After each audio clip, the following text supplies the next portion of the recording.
Bien-aimés dans le Seigneur, bonsoir et bienvenue encore à cette autre édition de votre émission Parole de vie sur Salvation TV, le canal du salut. Je m'appelle Désiré Yimga et je vais nous entretenir pendant cette heure dans le cadre de cette émission. Et aujourd'hui, nous continuons le thème que nous avons commencé la semaine dernière, qui est le troisième thème de la série La vérité sur Jésus. Et ce thème porte sur Christ peut-il sauver?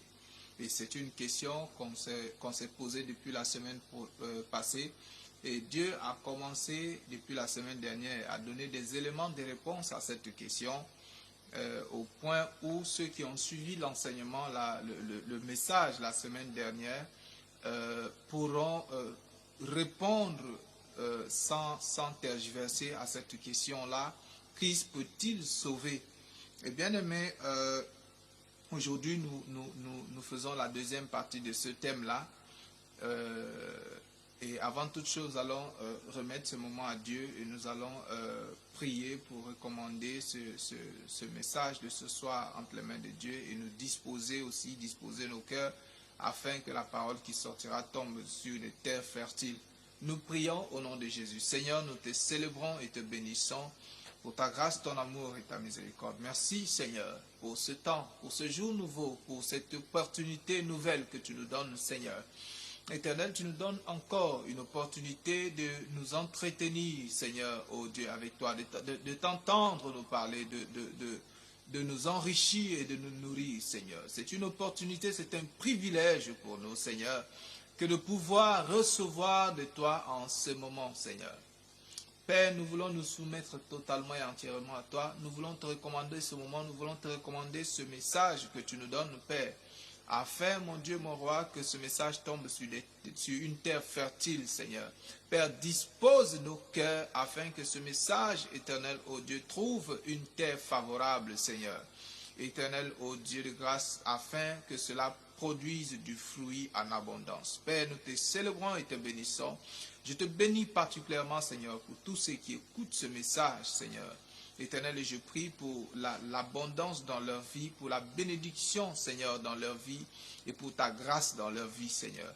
Père, au nom de Jésus, je prie, mon Dieu et mon roi, que, Seigneur, tu surprennes, Seigneur, toutes les personnes qui écoutent ce message, Éternel, ô Dieu de grâce et de miséricorde, et que tu puisses, Éternel, leur toucher, Seigneur, au point de leur attente, Père, au nom de Jésus. Étends ta main de bénédiction et ta main de grâce, Seigneur, et fais-nous grâce et bénis-nous, Père, au nom de Jésus, nous t'avons ainsi prié.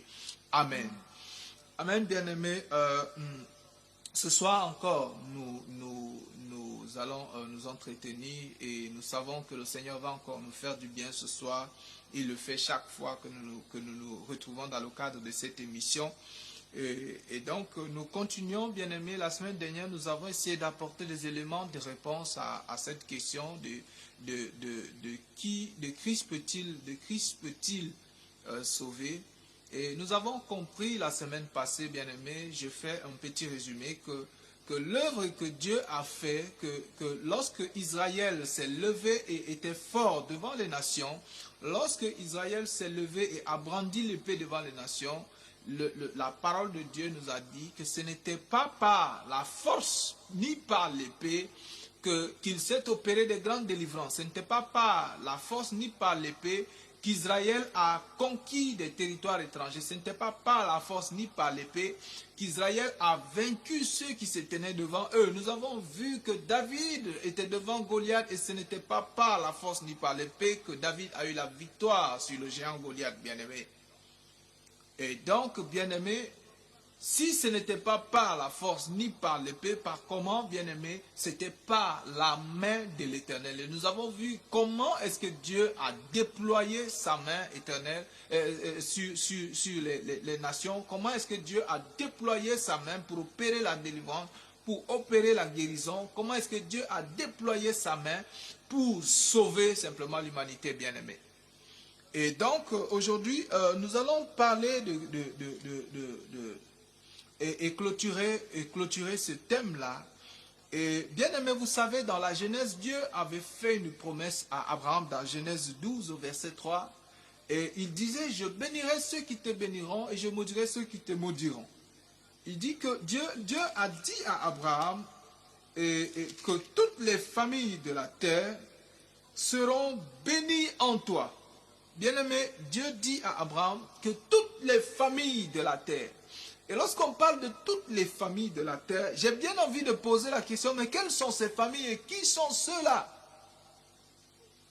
Quand on dit toutes les familles, on dit toutes les familles qui existeront sous les cieux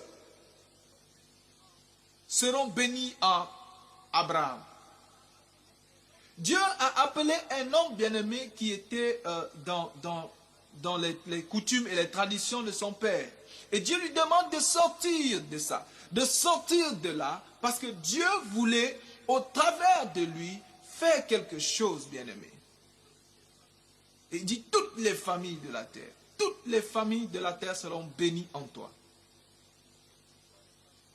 Que ce soit les familles Peul, que ce soit les familles vikings, que ce soit les familles normandes, que ce soit les familles, je ne sais pas comment je peux dire ça, de toutes les races, de toutes les ethnies, de toutes les tribus, tous ne peuvent recevoir leur bénédiction qu'au travers de Abraham.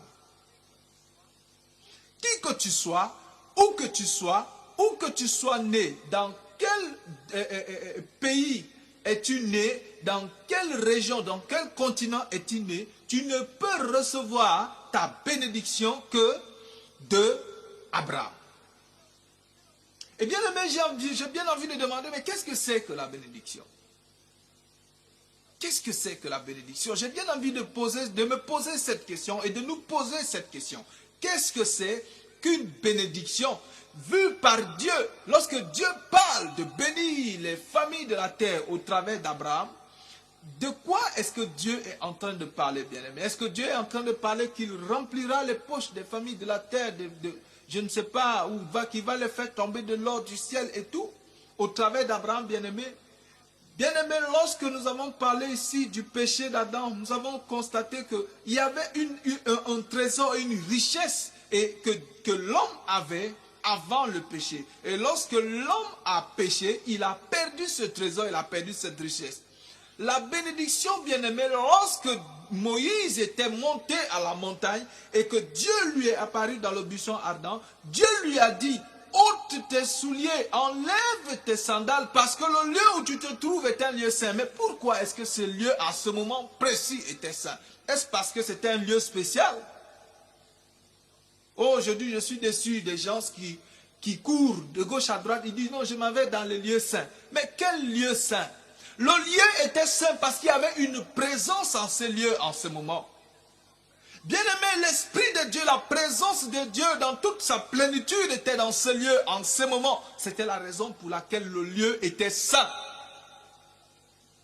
C'est la raison pour laquelle Dieu a demandé à Moïse d'enlever ses sandales. Souvenez-vous, lorsque Ésaïe a décrit ce qu'il a vu, comment est-ce que les anges étaient devant Dieu, qu'ils se couvraient les yeux, ils se couvraient les pieds. Pourquoi? À cause de la sainteté de Dieu. Et donc, bien aimé, lorsque Dieu dit à Abraham que les familles de la terre seront bénies en ta postérité, Dieu est en train de parler à Adam de la restauration du monde, de l'humanité, dans l'état dans lequel il a voulu mettre l'homme. C'est-à-dire, il voulait redonner à l'homme ce que l'homme avait perdu. La vie que l'homme avait perdue, c'est de ça qu'il est question lorsque Dieu parle de la bénédiction.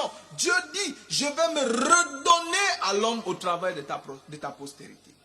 Je vais me redonner à l'humanité au travers de ta postérité. C'est de ça qu'il est question lorsque Dieu parle de bénédiction. Je vais me redonner à l'homme, je vais me redonner à l'humanité. Je vais me laisser trouver par l'humanité. Parce que la race humaine avait perdu la face de Dieu, avait perdu la présence de Dieu. Dieu qui avait soufflé de son esprit en l'homme pour faire de l'homme un être vivant, avait enlevé cet esprit-là. Et l'homme était comme un zombie qui marchait sur la terre. Parce que quoi? À cause du péché. Dieu a promis à Abraham de restaurer l'humanité au travers de sa postérité. C'est de ça qu'il est question, bien-aimés. Et lorsque vous voyez dans Genèse au chapitre 28, au verset 12, Dieu parle, au 12 ou 14, je ne sais plus trop, Dieu parle à Jacob lorsque Dieu lui apparaît. Dieu lui parle et Dieu lui dit quelque chose. Dieu lui dit que les familles de la terre seront bénies en toi et en ta postérité. Bien-aimé, Dieu a précisé à Abraham, à Jacob, que je suis le Dieu d'Abraham, ton père. Ça veut dire quoi? Il est en train de reconfirmer à Jacob qu'au travers de la postérité d'Abraham, ce n'est pas une autre promesse que Dieu est en train de faire là-bas. C'est la même promesse, bien-aimé. C'est la même promesse que Dieu fait ici encore. Cette même promesse qu'il avait faite à Abraham, il vient la confirmer ici à Jacob. Les familles de la terre seront bénies en ta postérité, en toi et en ta postérité.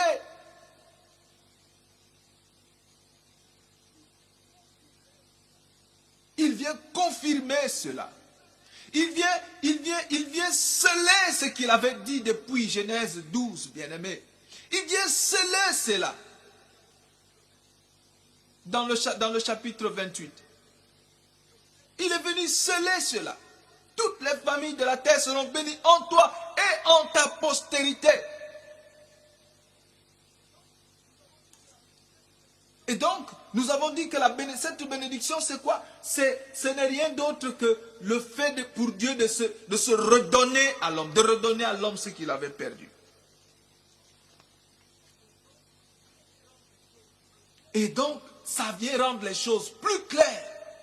Et donc, on a envie de se poser encore une autre question, mais quelle est cette postérité? Qui est cette postérité? Parce qu'il a dit en ta postérité. Qui est cette postérité-là d'Abraham?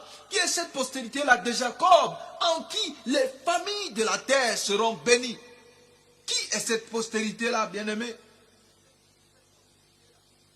Qui est cette postérité-là? Zacharie au chapitre 9. Zacharie chapitre 9. À partir du verset 9, qu'est-ce que la Bible nous dit? Il dit, sois transporté d'allégresse, fille de Sion, pousse des cris de joie, fille de Jérusalem, voici ton roi vient. Aha.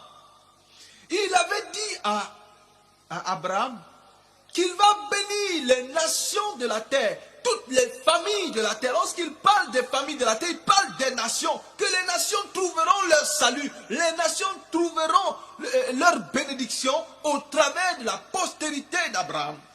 Et ici, il vient, il dit, sois transporté dans l'allégresse, fille de Sion, pousse des cris de joie, fille de Jérusalem, voici ton roi vient à toi. Pour sauver l'homme, Dieu devait venir vers l'homme. Dieu devait descendre vers l'homme. Il dit, il est juste et victorieux. Il est humble et monté sur un âne. Ah, il est humble et monté sur un âne. Sur un âne, le petit d'une ânesse. Je détruirai les chars d'Éphraïm. Dieu parle de la destruction des chars d'Éphraïm. Quels sont ces chars-là qui ont été détruits? Est-ce que lorsque Christ est venu sur la terre, y a-t-il eu une guerre physique? Au point où on a vu les gens tomber sous les épées? Y a-t-il eu une guerre, je ne sais pas, une guerre entre Christ et les entités qui dominaient la terre à l'époque? Mais Dieu a promis ici qu'il va détruire les chars d'Éphraïm. Il dit, et les chevaux de Jérusalem et les arcs de guerriers de guerre seront anéantis. Il annoncera la paix. Bien-aimé, il vient ici parler, il parle, il faut suivre attentivement. Il dit que les arcs de guerre seront anéantis. Et que ce roi-là qui vient monter sur une ânesse, qu'est-ce qu'il va venir faire? Par comment est-ce qu'il va venir détruire ces chars d'Éphraïm? Par comment est-ce qu'il va venir détruire ces chevaux de Jérusalem? Comment est-ce qu'il va venir anéantir ces arcs de guerre? Il dit, c'est en annonçant la paix aux nations. Il annoncera la paix aux nations.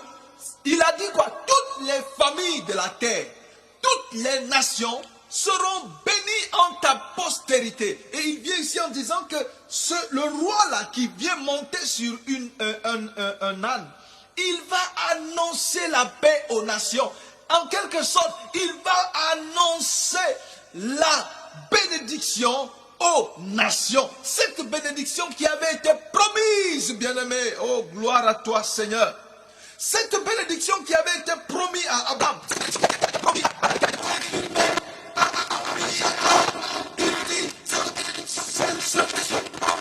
C'est le roi, c'est lui qui va amener cette bénédiction. Il annonce cette bénédiction et il donnera une mère. Alors, ça veut dire quoi? Sur toute la terre, il n'y a pas un espace qui ne sera pas sous son autorité. Sur toute la terre, il n'y a pas un amas de terre qui ne sera pas sous son autorité. Il annonce à toutes les nations. Il annonce la paix à toutes les nations. Et il dit quoi? Il dominera d'une mer à une autre. Quand on parle d'une mer à une autre, lorsque tu parcours la terre, les hommes des sciences ont dit que la terre forme un globe. Et que si tu quittes ici et tu te mets à aller dans un sens, tu vas te retrouver, tu vas dans la même direction, tu vas revenir à ton point de départ. Parce que tu vas faire un tour et tu vas revenir à ton point de départ. Et lorsque la Bible dit, il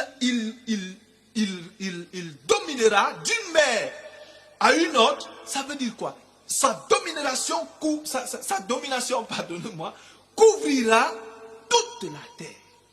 D'une mer à une autre. D'un point à un autre.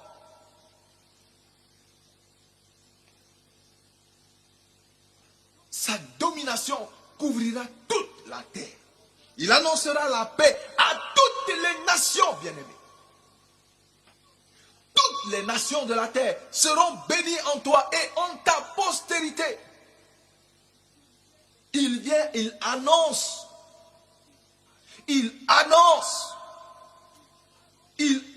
la paix à toutes les nations. Et j'aime bien le livre de Jean, bien-aimé, parce que dans le livre de Jean, Jésus a parlé au cœur des hommes. Jésus a annoncé véritablement cela. Il a annoncé véritablement cette paix. Et il a annoncé véritablement cette domination dont il est question ici. Avant de voir l'arrivée de ce roi-là, voyons ce qu'il est dit dans Jean. Lisons Jean chapitre 3, verset 36. Jean 3, 36, bien-aimé. Il est celui qui croit au Fils à la vie éternelle. Et celui qui ne croit pas au Fils ne verra point la vie, mais la colère de Dieu demeure à lui. Il est venu faire quoi? Annoncer la paix aux nations. Et maintenant, quand on annonce la paix, qu'est-ce qu'il faut faire? Il faut y croire, bien-aimé. Et Jean ici dit que celui qui ne croit pas au Fils, la colère de Dieu demeure sur lui. Mais celui qui croit, qu'est-ce qu'il fait? Il reçoit la bénédiction dont Dieu avait promis à Abraham. Oh, on avait l'habitude de chanter lorsque j'étais encore enfant à l'école de dimanche. Abraham, blessings are mine. Abraham, blessings are mine. I am blessed in the morning, blessed in the evening. Abraham, blessings are mine. La bénédiction d'Abraham s'est accomplie, a été la bénédiction que Dieu avait promis à Abraham s'est matérialisée en Christ, bien-aimé. Celui qui croit au Fils a la vie éternelle. Et ce n'est pas une vie qui n'est que pour un temps, bien-aimé, mais c'est une vie qui est pour l'éternité. C'est pour ça que nous avons dit la semaine passée que ce que Jésus est venu faire, et nous avons vu cela, il a fait une fois et pour toutes, c'est-à-dire pour l'éternité, bien-aimé. Abraham, blessings are yours. Are yours. Les bénédictions d'Abraham sont pour toi, bien-aimé. La bénédiction promise à Abraham est pour toi. Jean, chapitre 6, verset, lisons d'abord Jean, chapitre 5, le verset 24. Jean 5, 24. Oh, j'aime ce livre de Jean. Jean 5, 24. Qu'est-ce que la Bible nous dit? Il dit en vérité, c'est Jésus lui-même qui parle. Il dit en vérité, je vous le dis, celui qui écoute ma parole et qui croit en celui qui m'a envoyé à la vie éternelle et ne vient point en jugement, mais il est passé quoi? De la mort à la vie. Souvenez-vous, lorsque l'homme a péché, il est mort spirituellement, bien-aimé. Et Jésus vient dire que celui qui écoute mes paroles, parce que quoi? Dans Zacharie, il a dit, il annoncera la paix à toutes les nations. Et Jésus dit, lorsque j'annonce cette paix, celui qui écoute. Oh, ceux qui veulent chercher contradiction dans la Bible, vous êtes misérables et malheureux.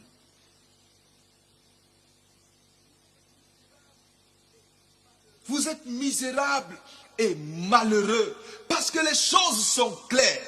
Il faut juste lire. Il suffit juste de lire. Même littéralement, et de comprendre que ces paroles-là sont les véritables paroles de Dieu.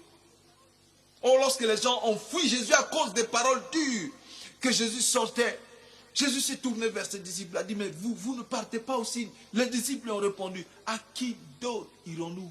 Car tu as les paroles qui donnent la vie. Christ peut-il sauver? Et le chapitre 6 et le verset 35, si je ne me trompe pas, Jean 6, 35. Qu'est-ce que la Bible dit? Jean 6, 35.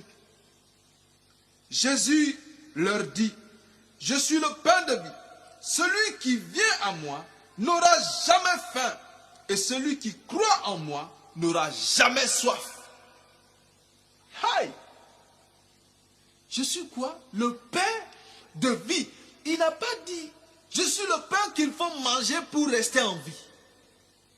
Mais il dit, je suis le pain de vie. C'est-à-dire le pain qui apporte la vie qui était perdue.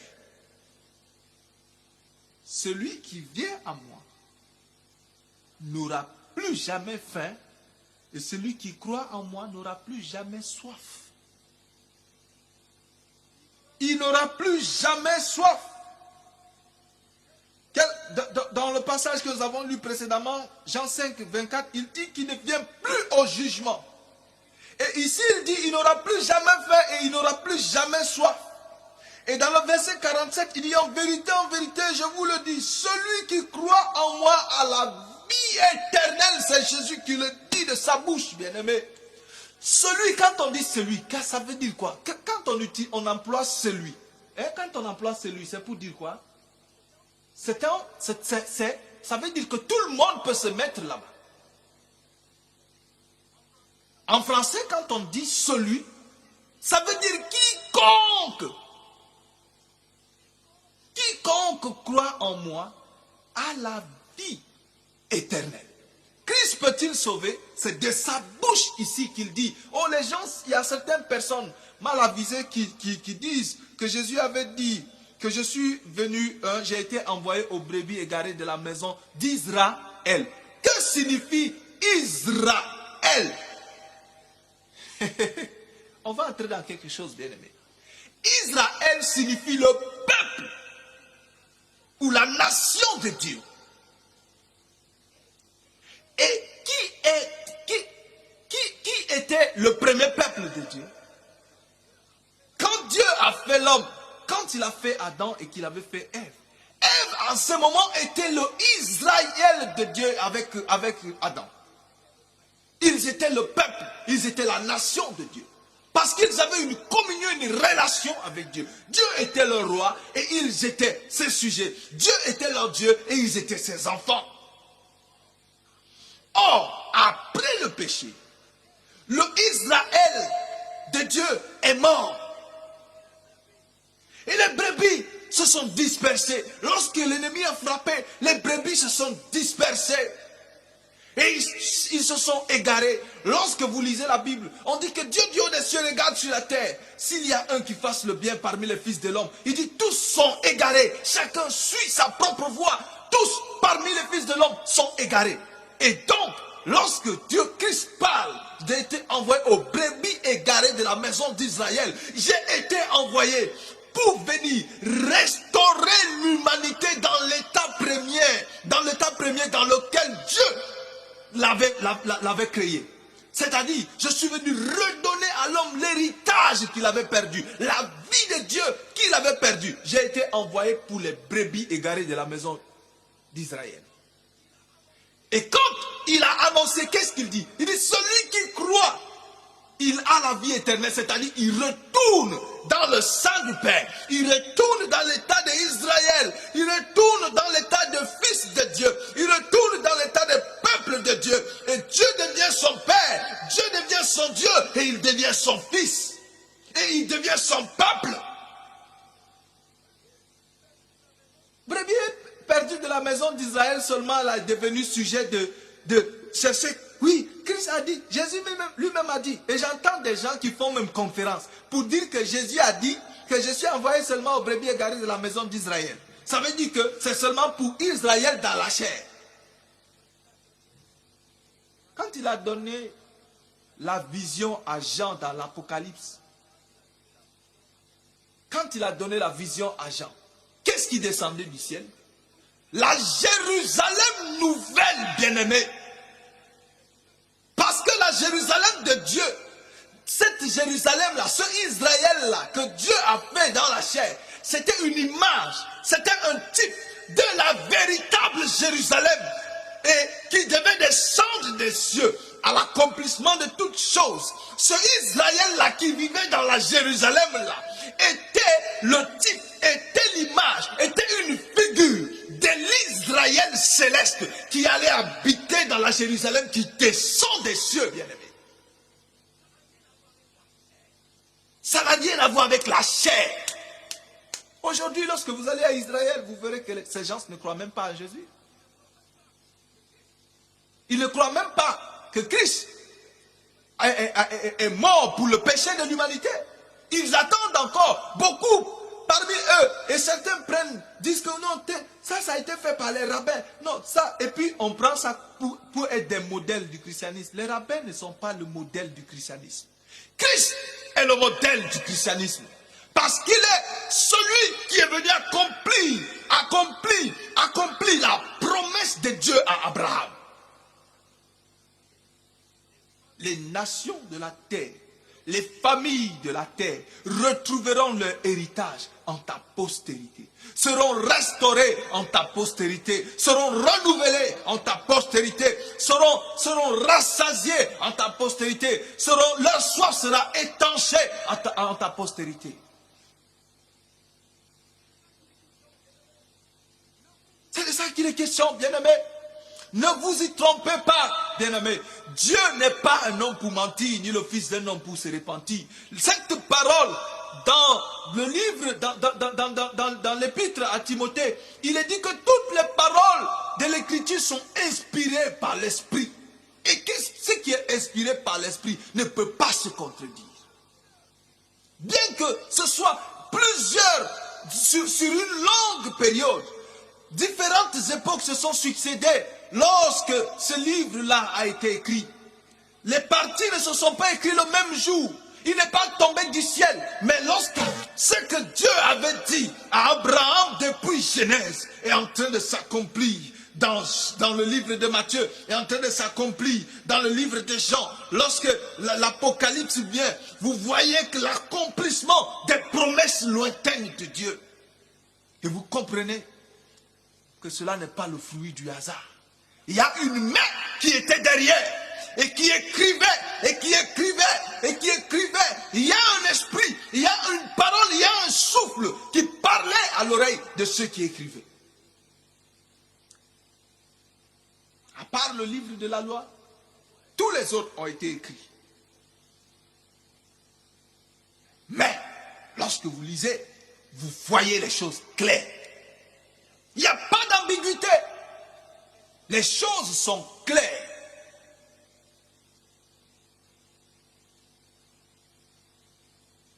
Toutes les familles de la terre seront bénies en ta postérité. Au chapitre 7, le verset 38, il dit quoi? Chapitre 7 de Jean au verset 38. Il dit, celui qui croit en moi, Jésus parle toujours de celui qui croit en moi. Il dit, des fleuves d'eau vive couleront de son sein. Comme dit l'Écriture. Celui qui croit en moi, il va devenir une source d'eau vive. Parce que quoi? Il sera capable de transmettre cette douceur à ceux qui ont soif et que ceux-là boivent aussi de l'eau de la vie, de l'eau de vie et qu'ils vivent. Celui qui croit en moi. Chapitre 11, verset 25. Chapitre 11, verset 25. Qu'est-ce qu'il dit? Jésus lui dit, je suis la résurrection et la vie. Je suis quoi? La résurrection. Et je suis la vie. C'est Jésus qui parle, bien aimé. Lorsqu'il était dans sa chair, dans les jours de sa chair, il dit, je suis la résurrection. Il n'a pas dit je serai. Il n'a pas dit j'étais. Il se conjugue au présent. Jusqu'aujourd'hui, Jésus est la résurrection et la vie, que tu le veuilles ou pas. Allez dire à Kakou Philippe et à tous ceux qui se réclament d'être ceux qui vont amener la lumière sur la terre, que Christ a dit, je suis la résurrection et la vie. Allez dire à celui qui se prévaut d'être Jésus, je ne sais pas, en Russie ou en Biélorussie.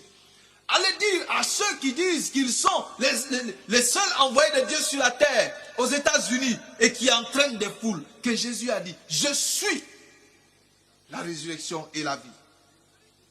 Il dit, celui qui croit en moi vivra. Ah! Il vivra quand même dans la chair. Il serait mort. Quand même il serait mort, il vivra. Pourquoi? Parce que la vie que Jésus est venu donner, ce n'est pas une vie terrestre, ce n'est pas une vie charnelle, mais c'est une vie spirituelle. C'est pour ça que la Jérusalem nouvelle descend du ciel. Et quand elle descend du ciel, ceux qui y habiteront, ce sont ceux qui auront touché à la résurrection et à la vie. Pourquoi la résurrection? Parce que la race humaine était morte par le péché. Il fallait qu'elle retrouve une nouvelle vie. C'est pour cela que la Bible dit, ignorez-vous que nous tous qui avons été baptisés en Christ, c'est en sa mort que nous avons été baptisés. Il dit, nous avons été ensevelis avec lui par le baptême à sa mort. Afin que comme Christ est ressuscité des morts, nous aussi nous marchions en quoi? En nouveauté de vie. La Bible se confirme, bien aimé. Nous marchons en nouveauté de vie. Si quelqu'un est en Christ, il est une nouvelle créature. Les choses anciennes sont passées, toutes choses sont devenues nouvelles. Il a été ressuscité parce qu'il est en Christ. Celui qui croit en moi, il vivra quand bien même il serait mort. Les hommes vont le regarder et dire, oh, ils vont pleurer, ils vont se lamenter. C'est pour ça que lorsque un frère, la Bible dit, heureux ceux qui meurent en Christ. Quand un frère dans le Seigneur se couche, c'est vrai, nous pleurons parce que l'absence que nous allons sentir de la personne pour un temps. Mais si nous avons la conviction qu'il est en Christ, ça doit être un sujet de réjouissance et d'allégresse. Ça doit être un jour de fête. Parce que le Seigneur dit quoi? Quand bien même il serait mort, il vivra. Pourquoi? Parce qu'il a mangé de l'arbre de la vie.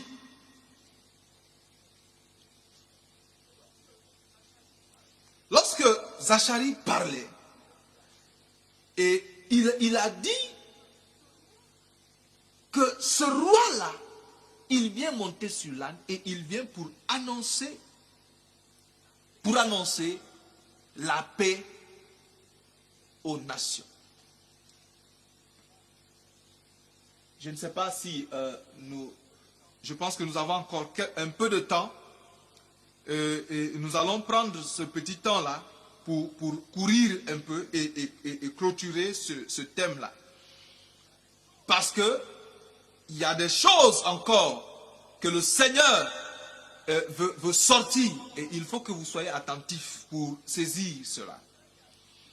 Et Zacharie a dit qu'il vient pour annoncer la paix aux nations. Ça veut dire Zacharie est en train de confirmer que ce que Dieu a dit à Abraham, les nations de la terre, les familles de la terre seront bénies en toi, en ta postérité. On sait que Dieu a confirmé à Jacob, les familles de la terre, les nations de la terre seront bénies en toi et en ta postérité. Zacharie était en train de confirmer ça, sa prophétie. Et voyons Matthieu chapitre 21. Matthieu 21, nous allons voir comment l'accomplissement de cette prophétie-là. Matthieu chapitre 25. Il dit, lorsqu'ils approchèrent de Jérusalem et qu'ils furent arrivés à Bethphagée, vers la montagne des Oliviers, Jésus envoya 2 disciples. En leur disant, allez au village qui est devant vous. Il dit, vous trouverez une ânesse attachée et un ânon avec elle. Détachez-les et emmenez-les-moi. Si quelqu'un vous répondrait, le Seigneur en a besoin. À l'instant, il les laissera aller. Christ dit, à l'instant quoi?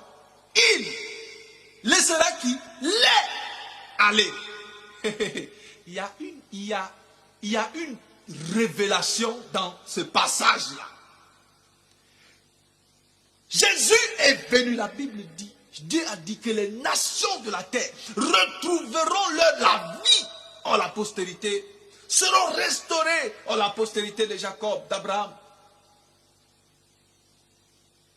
Et Christ dit, allez détacher l'ânesse. Vous savez, parmi les animaux, l'âne est l'un des plus stubborn, des plus têtus. Lorsque tu dis à un âne, marche ici, il marche dans le sens contraire. La Bible dit, je viens de paraphraser cette parole-là, où Dieu dit au des cieux, regarde pour voir, et sur la terre, s'il y a un qui cherche Dieu, il dit que tous sont égarés, chacun suit sa propre voie. Et l'âne est de ceux-là, de ce type-là. Il suit sa voie. Quand ça lui plaît, il avance. Quand tu peux taper l'âne de toutes les manières, avec toutes tes forces, s'il décide qu'il ne va pas avancer, il ne va pas avancer. Et c'est ça là que Christ dit, allez détacher. Il dit, si quelqu'un, parce que celui-là n'est pas stubborn, il n'est pas têtu de lui-même. Il y a quelqu'un qui est son maître. C'est la raison pour laquelle il est têtu. Il y a quelqu'un qui domine sur lui. Il y a quelqu'un qui lui dicte ce qu'il doit faire. C'est la raison pour laquelle il est têtu. Et Jésus dit, lorsque vous allez le détacher, le libérer de sa têtutesse, si celui-là vous demande, dites-lui, le Seigneur en a besoin.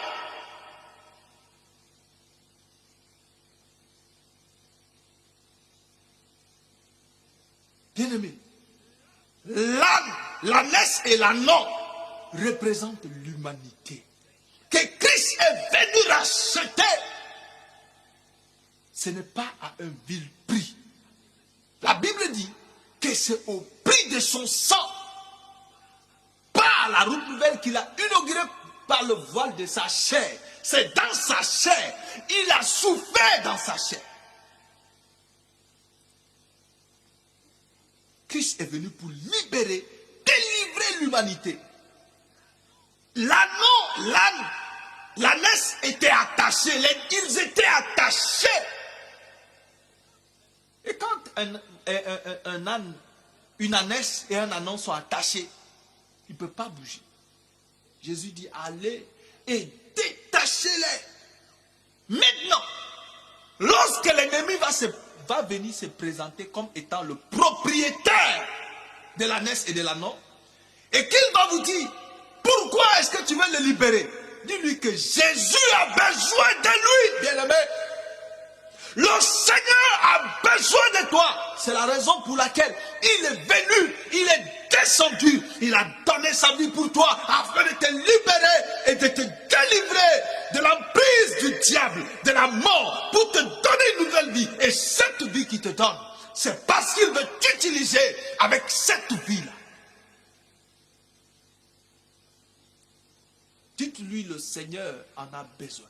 Quand il entendra mon nom, il le laissera aller.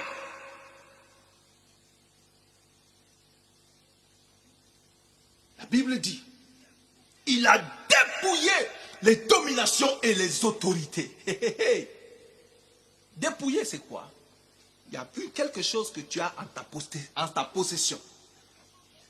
Quelque chose dont tu te prévaux. Et on vient te l'arracher. Les dominations et les autorités étaient sur ta vie. Ils étaient les maîtres de ta vie. Et Christ est venu faire quoi? Il les a dépouillés.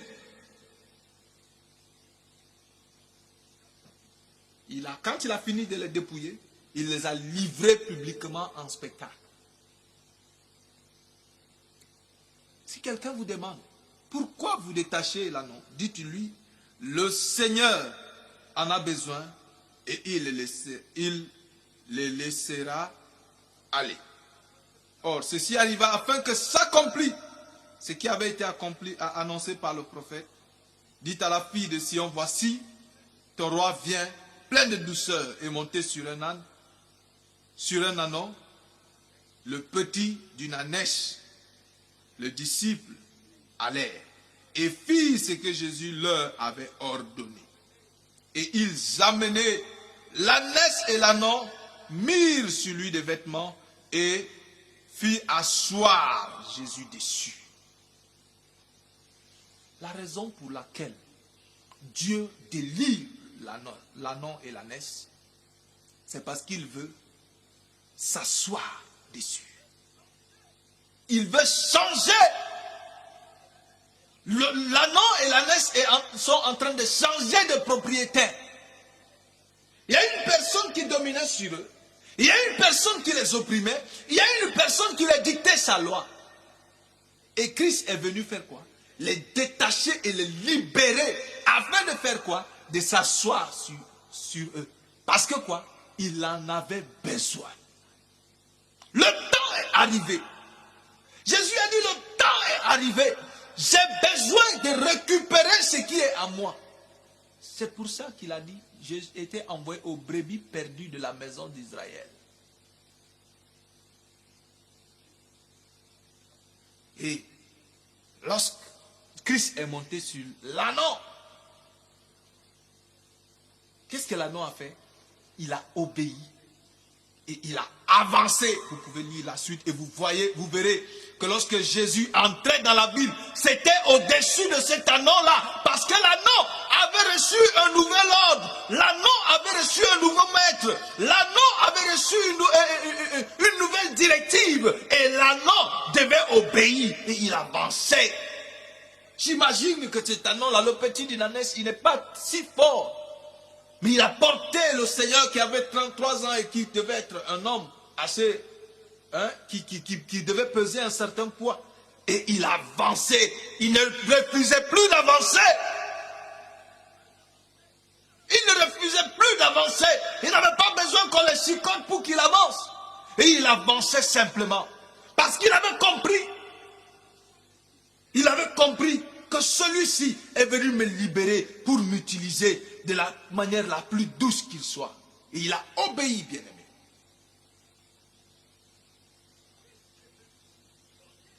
Christ est venu pour donner la vie, bien-aimé. Il a dit dans Jean 10, 10. Jean 10, 10. Il est venu donner la vie. Jean 10, verset 10. Le voleur ne vient que pour dérober, égorger et détruire. Moi, je suis venu afin que les brebis aient la vie et qu'elles soient dans l'abondance. Le voleur est venu pour égorger. Moi, je suis venu afin que les brebis aient la vie. Est-ce que tu as la vie, bien-aimé? Nous avons lu tout à l'heure, celui qui a le Fils a la vie éternelle. Celui qui n'a pas le Fils ne verra même pas. Rappelez-vous, Jésus avait dit à Nicodème, si un homme n'est né d'eau et d'esprit, il ne peut même pas voir le royaume. Ici il dit, celui qui a le Fils a la vie, celui qui n'a pas le Fils ne verra pas la vie, mais la colère de Dieu repose sur lui. La colère de Dieu demeure sur lui. Christ est venu donner la vie parce que l'homme, la race humaine avait perdu la vie. La race humaine avait perdu la vie, bien-aimé. Dieu avait fait l'homme afin de l'utiliser. Dieu avait fait l'homme afin d'être avec l'homme. Dieu avait fait l'homme afin que l'homme puisse communiquer et communier avec lui. Mais à cause du péché, l'homme a perdu ce privilège-là. Et il fallait que quelqu'un vienne. Et Christ a dit, je suis venu. Je suis venu. Est-ce que Christ est-il venu dans ta vie, bien-aimé? Christ est-il venu dans ta vie, ma soeur? Christ est-il venu dans ta vie, mon frère? Christ est-il venu dans ta vie? Pasteur, prophète, apôtre, Christ est-il venu dans ta vie? Christ est-il venu dans ta vie? Chef d'entreprise, Christ est-il venu dans ta vie? Débrouillage, Christ est-il venu dans ta vie? Cultivateur, Christ est-il venu dans ta vie? Vendeur au marché, Christ est-il venu dans ta vie? Sache que s'il est venu dans ta vie, tu as la vie. Et s'il n'est pas encore venu dans ta vie, appelle-le et invite-le à venir dans ta vie. Parce que sans lui, tu n'auras pas la vie. Il est venu pour donner de l'eau de vie. Jean chapitre 4, versets 5 à 15. On finit avec ce passage. Il arriva dans la ville de Samarie, nommée Sichar, près du champ de Jacob, que Jacob avait donné à Joseph, son fils. Là se trouvait le puits de Jacob. Jésus, fatigué du voyage, était assis au bord du puits. C'était environ la 6e heure. Une femme de Samarie vint puiser de l'eau et Jésus lui dit, donne-moi à boire. Car ses disciples étaient allés à la ville pour acheter des vivres.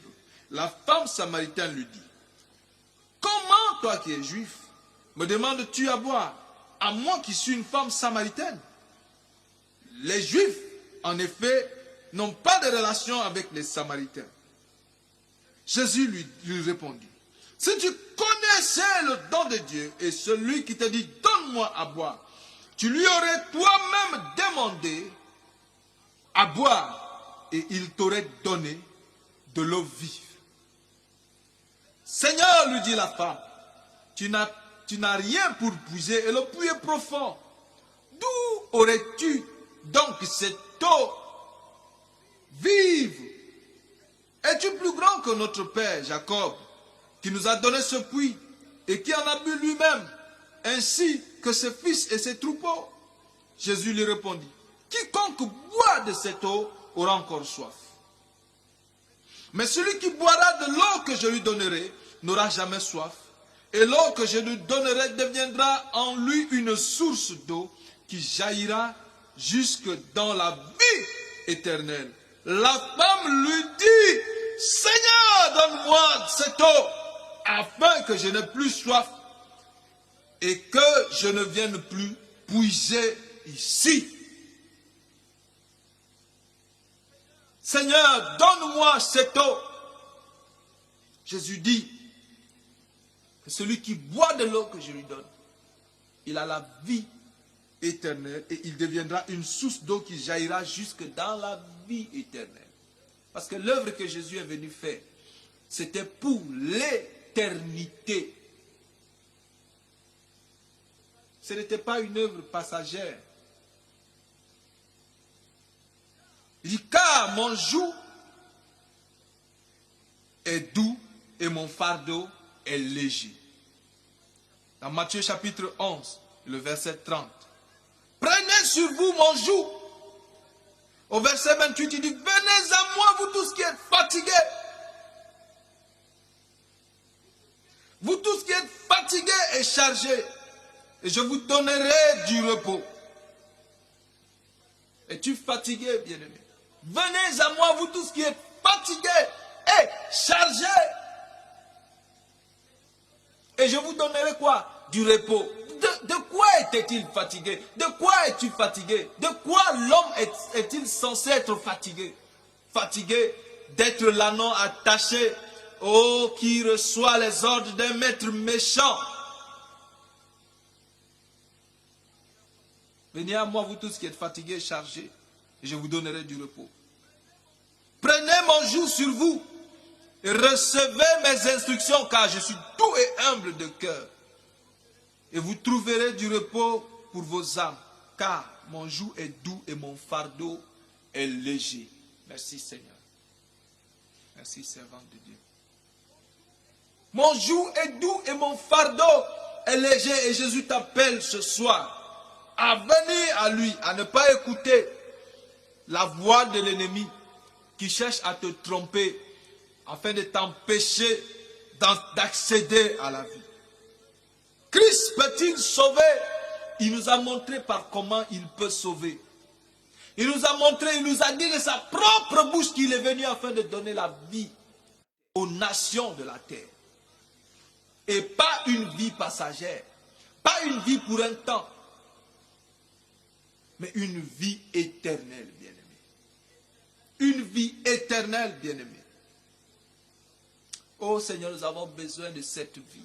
Nous avons besoin de ta vie, Seigneur. Nous savons que tu es l'agneau de Dieu qui ôte le péché.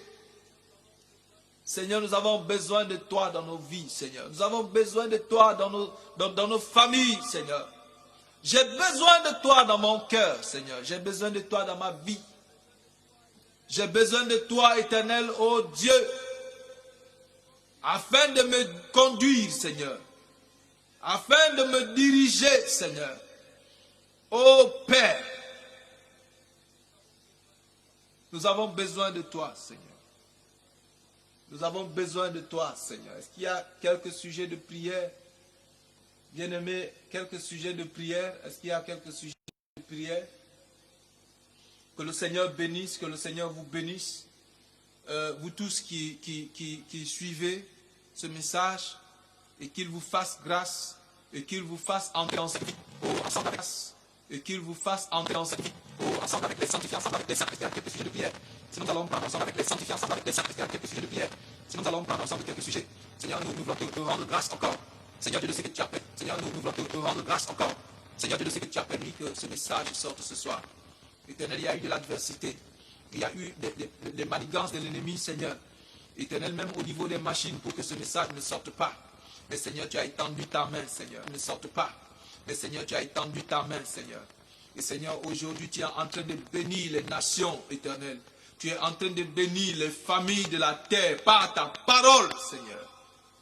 Éternel, nous te célébrons et te bénissons, Seigneur. Nous te glorifions, Père. Éternel, tu es venu pour donner la vie. C'est pour ça qu'en ce moment, Seigneur, nous voulons prier, Père. Bien-aimé, prie en ce moment. Et dis au Seigneur, demande au Seigneur de venir, de te donner la vie, de te donner cette vie-là que tu avais perdue. Il y a certains qui ont perdu le zèle qu'ils avaient. Il y a certains qui ont commencé à refroidir dans la foi, qui ont commencé à se poser beaucoup de questions.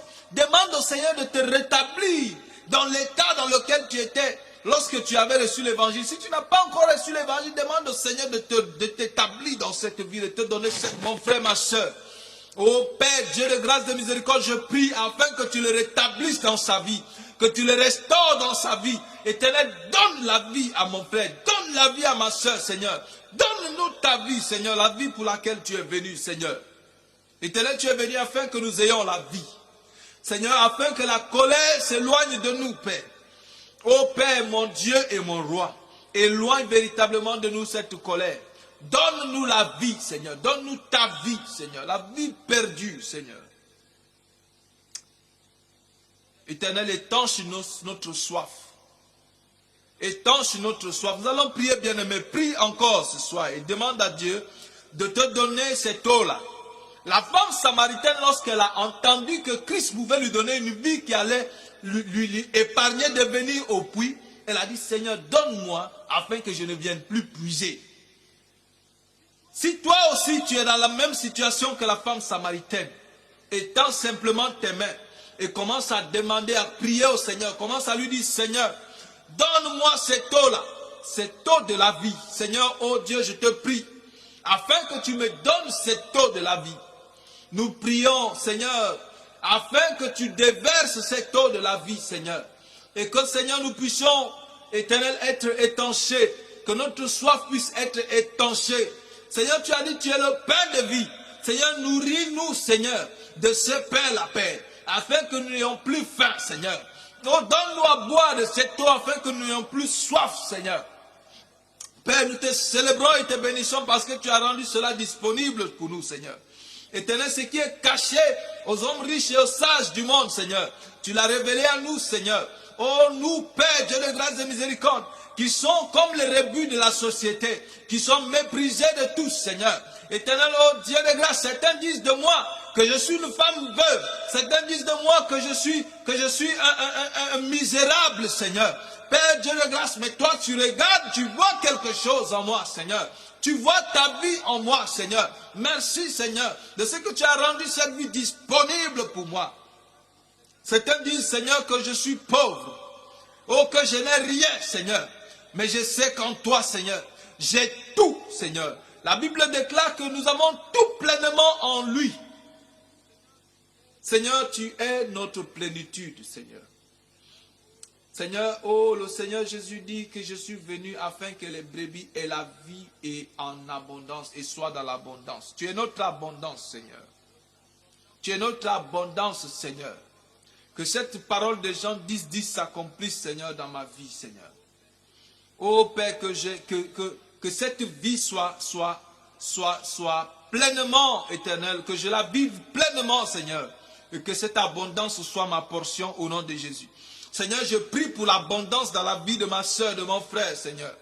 Que cette abondance soit sa portion au nom de Jésus. Seigneur, nous ne prêchons pas la prospérité, Seigneur. Mais nous prêchons le véritable évangile, Seigneur. Éternel, tu as dit que celui qui croit en toi a la vie. Et il est dans l'abondance, Seigneur. Oh, que cette abondance-là soit la portion de mon frère et de ma soeur. Au nom puissant et précieux de Jésus-Christ. Que cette abondance, Seigneur, soit effective dans ma vie. Au nom de Jésus. Au nom de Jésus. Seigneur, nous voulons recevoir le roi qui vient. Nous voulons recevoir notre roi qui vient. Père, nous voulons recevoir notre roi qui vient. Oh Père, nous voulons que tu sois notre Dieu et que nous soyons ton peuple. Que nous soyons ton Israël, Seigneur. Père, nous prions que nous ne soyons plus les brebis égarées, mais que nous soyons la brebis retrouvée qui est rentrée dans l'enclos, Seigneur. Au milieu de ses frères, au milieu d'autres brebis. Oh, des brebis du Seigneur. Père, nous te bénissons et te célébrons. Nous te glorifions, Seigneur. Tu as dit, fille d'Israël, sois dans l'allégresse. Fille de Sion, sois dans l'allégresse, Seigneur. Que cette allégresse, Seigneur, se déverse dans nos cœurs, dans les cœurs des membres de l'Église, dans les cœurs de ceux qui se répandent maintenant, Seigneur, pour croire en l'Évangile, au nom de Jésus. Seigneur, oh Dieu, que cette abondance, Seigneur, se déverse sur tes enfants au nom de Jésus. Sois glorifié, exalté, élevé, Père. Merci pour ta grâce et ton amour. Au nom précieux et puissant de Jésus. Seigneur, je vais te bénir, Seigneur. Seigneur Dieu, pour tes enfants qui écoutent ce message, qui ont écouté ce message. Seigneur, oh Dieu, je vais prier que tu répondes favorablement au désir de leur cœur, Seigneur. Père Dieu de grâce, comble leur désir, comble, Seigneur, oh Dieu, le désir de leur cœur. Au nom de Jésus, comble-les, Seigneur. Comble-les de ta présence. Bénis-les, Seigneur, de la véritable bénédiction, Seigneur. Seigneur, oh Dieu, bénis-les de la véritable bénédiction, Seigneur. Oh, laisse-toi trouver par eux, Seigneur. Oh Père, laisse-toi trouver par eux, Seigneur. Trouve-les, Seigneur, et laisse-toi trouver par eux. Mon Dieu et mon roi, et Père, conduis leur vie, conduis leur vie, conduis leur vie, qu'ils soient désormais, Seigneur, ta monture. Oh Dieu, je veux être désormais ta monture, Seigneur, et t'obéir et avancer avec toi, Seigneur. Au nom de Jésus. Au nom de Jésus. Merci pour ta grâce et ta gloire. Amen. Bien-aimés, nous sommes arrivés au terme de ce message et de ce thème 3 de la vérité sur Jésus, qui porte sur Christ peut-il sauver. Et si vous n'avez pas suivi la première partie de ce thème-là, vous pouvez retourner suivre l'édition de la semaine dernière de Christ peut-il sauver. Et vous pouvez trouver ces enseignements sur nos différentes pages, sur nos différentes chaînes YouTube et Facebook, et bientôt aussi sur le site Galgui, qui est un site fait au Sénégal par les Sénégalais pour la propagation de l'Évangile. Et donc, et aussi sur le site missionsalutdesâmes.fr. Nous avons 2 sites déjà, missionsalutdesâmes.fr, sur lesquels vous pouvez retrouver les enseignements et les différents messages des serviteurs de Dieu, que le Seigneur utilise chaque semaine pour bénir son peuple.